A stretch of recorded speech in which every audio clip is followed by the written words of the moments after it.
حالا برمیگردیم سر این که این داستان واقعا مقدس هست یا نیست. عرض کردم که انسان مدرن تقدسی رو نمیپذیرد.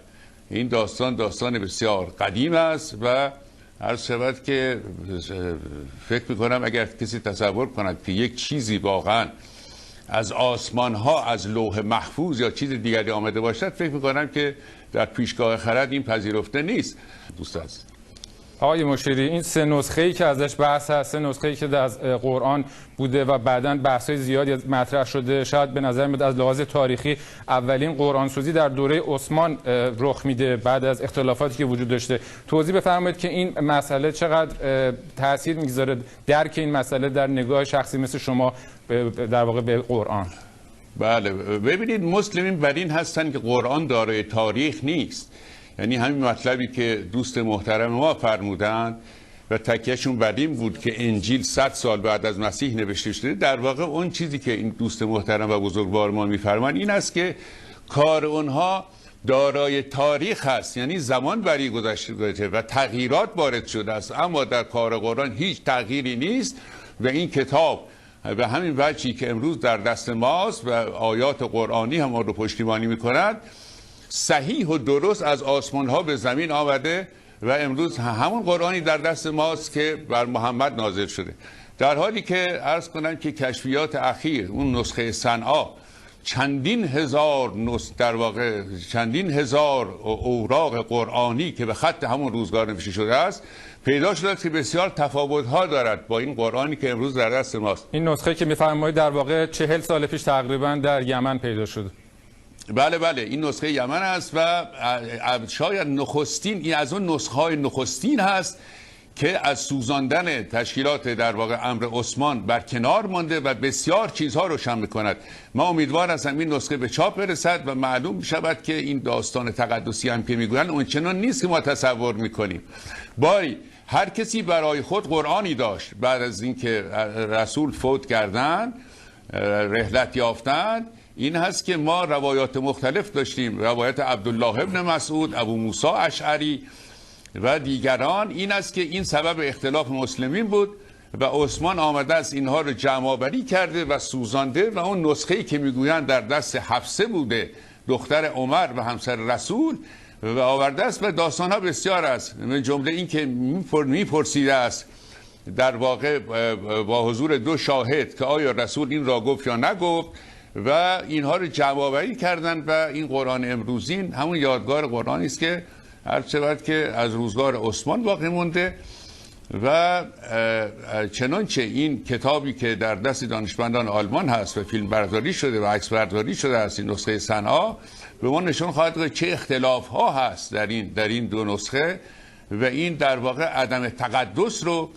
به اثبات میرساند که قرآن هم یک امر زمینی است، از او تاریخ گذشته و از ذهن شخصی گذشته و بر صفحه کاغذ آمده. چون امر عرض میکنم که در واقع حبوط کتاب یا این چنین چیزی از آسمان ها امری محال است.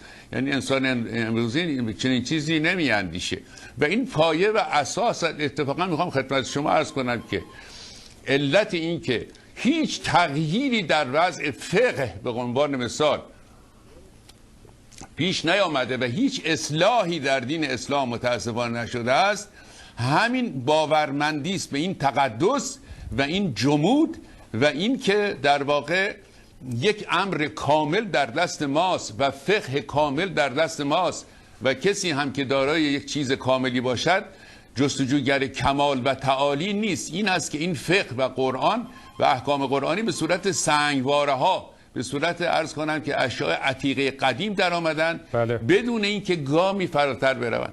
این است که این مطالب واقعا وقت بیشتری رو طلب میکنه، اما گمان مخلص خدمت شما آدم زمینی این هست که هر صفت که این کتاب ها رو دیگران نوشتن و مبتنی بر تورات هست. قرآن یک رونویسی از تورات هست با در واقع بهره‌گیری از فرهنگ عرب و مبالغ فرهنگ زرتشتی که این وقت در واقع بسیاری از عادات جاهلی هم در این کتاب هست. این است که بنده تقدسی واقعا شخصا عرض میکنم با عرض پوزش، گمان نمی کنم چیزی از آسمان آمده باشد به جهت خطاها و اشتباهات علمی و تضادهای عجیب که حتی خود آقایان و عرض میکنم مورخین و عرض شود که بزرگان اسلام فقها نتوانستن اینها رو عرض کنم که توجیهی بکنند به نام متشابهات و محکمات و ناسخ و منسوخ، و اینها به قدری تضادهای غریب و عجیب در قرآن هست که ناگفتنی است. این است که این کتاب هم مثل سایر کتاب‌ها کاملا زمینی است. عزیز عرض میکنم که دفاعی که ایشون در صحبت بر سر چیز دیگری بود، به این حوزه آمد. دفاعی که این هموطن بسیار بسیار محترم ما میکنه همون سخنان 1500 سال گذشته است. در واقع شما اگر به قرآن نگاه، اجازه بده عرض کنم خدمتشون، انسان مدرن چه انسانی است؟ انسان مدرن اون انسانی نیست که مثل بنده کروات زد اینجا نشسته. انسان مدرن انسانی است که بعد از قرنها و هزارها تسلط دین و در تاریکی ماندن و راه به جایی نبردن و عقل رو تعطیل کردن و هوش انسان رو خوار شمردن بیدار شد و دست اولوالامر رو، یعنی دست ما بعد و طبیعه رو از زندگی خصوصی مردم کنار زد. اون انسان مدرنه و شروع کرد نگاه زمینی کردن و دریافت که انسان در این جهان تنهاست و دریافت که انسان برای خود دارای حق است و دریافت که انسان با حق از مادر متولد می شود. اما شما نگاه کنید به قرآن، انسان دارای هیچ حقی در قرآن نیست. چون سخن به این حوزه رسید عرض می کنم، یعنی انسان خداوند همه چیز او رو گرفته، مال او رو، جان او رو خریده، به او بهشت فروخته. انسان فقط دارای تکلیف هست، هیچ حقی انسان ندارد در این قرآن.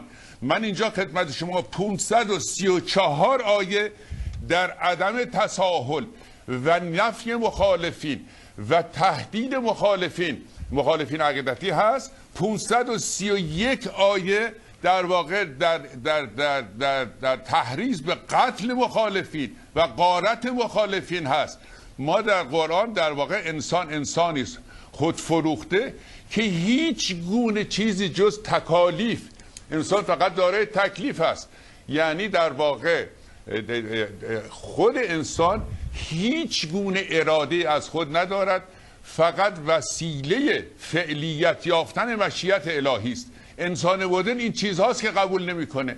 متاسفانه چون این مباحث پیش آمد و در واقع یه احوال جامدی حاکم شد بر این کتاب که این کتاب دست نزدنی است و احکامش لا یتغیر و لا یتبدل هست و این میثاق الست انسان هست با خداوند که آیات هست اینها، تا فقط کاری که انسان میکند میتواند تکالیف انجام بدهد، آیندهش هم فقط این است که به طرف آخرت برود.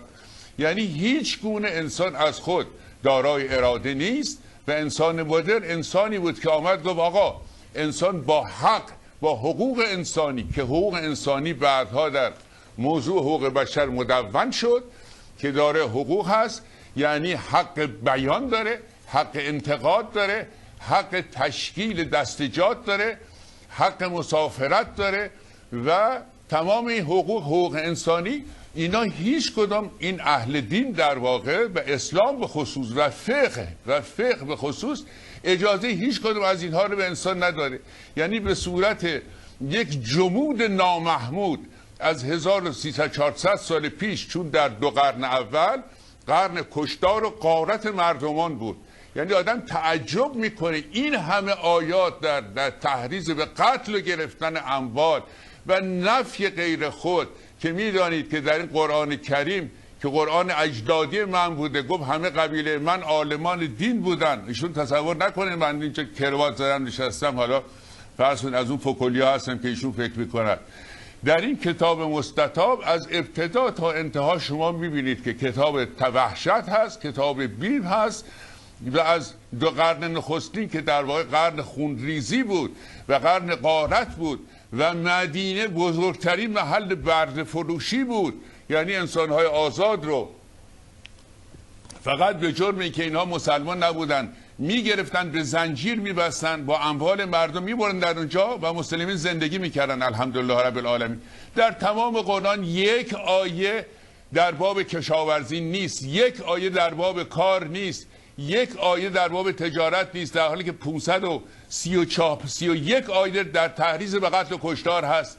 اینها هم در واقع اون چه ما فقه میگوییم و فقهای محترم از اون زبر آمدن، اینا همونطور که ایشون اشاره کردن گفتن کتاب الله، گفتن بزرگترین مآخذ فقه، به قول فرنگی ها میگن جورسپرودنس، این کتاب الله. خیلی خوب، کتاب خدا. بعد گفتن سنت رسول. بعد دیدن که آقا این تشریف بر بالای جوامع مدنی بسیار کوتاهه، چیزی از این نیست. آقا همه قانون جزای اسلام در 2 صفحه نیست.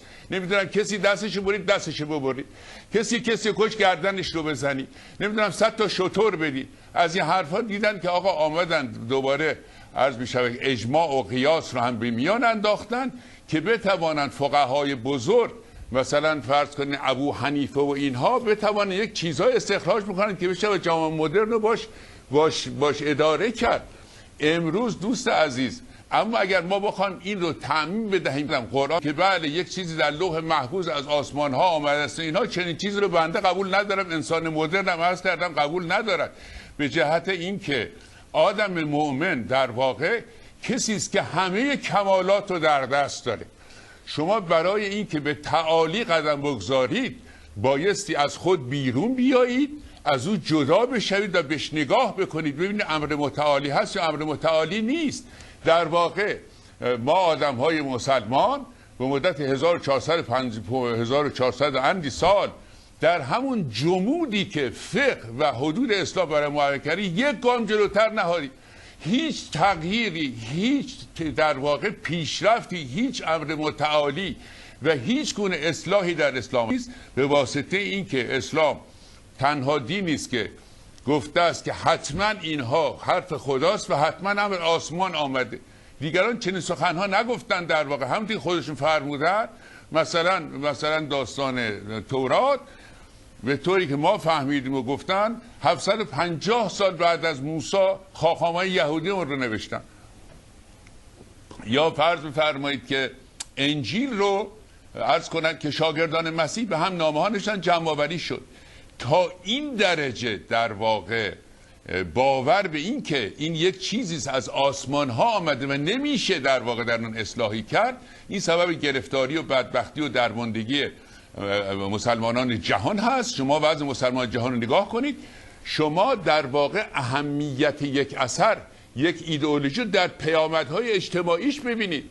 شما ببینید یک جامعه خوشبخت مسلمان پیدا میکنید در جهان، وجود نداره یک جامعه آزاد مسلمان، یک کشفی، یک چیزی. حالا نفرمایید بگید ابن سینا، چون یه دوره بوده بر اثر ترجمه های یونانی اما این که ما اصرار بورزیم که این فقه عالی ترین و بالاترین و کامل ترین و جامع ترین هست و اسلام آخرین عقیده است که سعادت بشریت رو عرض میکنم که تضمین میکند و رستگاری انسان فقط در اوست و سایر ادیان آمدن که اسلام که کامل ترین جامع ترین بیاد، این سخن باطلی است. عرض بنده این هست و به همین دلیل هم هست که به هیچ وجه من الوجود هیچ اصلاحی میسر نبوده و در واقع این اندیشه به واسطه در واقع این نفوذ خارق العاده وجود خدا، چون همه چیز از آن اوست و ما از او آمدیم به او بار میگردیم.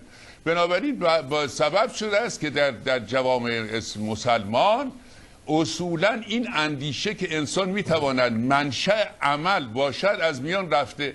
یعنی در واقع با یک حالت انفعالی و پسیوی ایجاد شده که به صورت جامد ما یک کشور ترکیه داریم در بین کشورهای مسلمان که زیر سایه یک آدم هوشیار و آدم‌های هوشیار توانسته اندکی گلیم خود را از این موج بیرون بره. بقیه ما در گرفتاری و بدبختی و قصاص و شلاق و اینا هم چیزهای آسمانی است. خب نمیدونم ازدواج با دختر 9 ساله و عرض می شود خدمت شما ازدواج با زن پسر و از این جور داستان ها، همه اینها رو ما به عنوان کتاب های اقوال آسمانی پذیرفتیم، اما وقتی نگاه میکنیم ببینیم از زمینی هم زمینی تر هست. این بود که عرض کردم که اجازه بدید انسان مدرن قضایا رو نمیپذیره.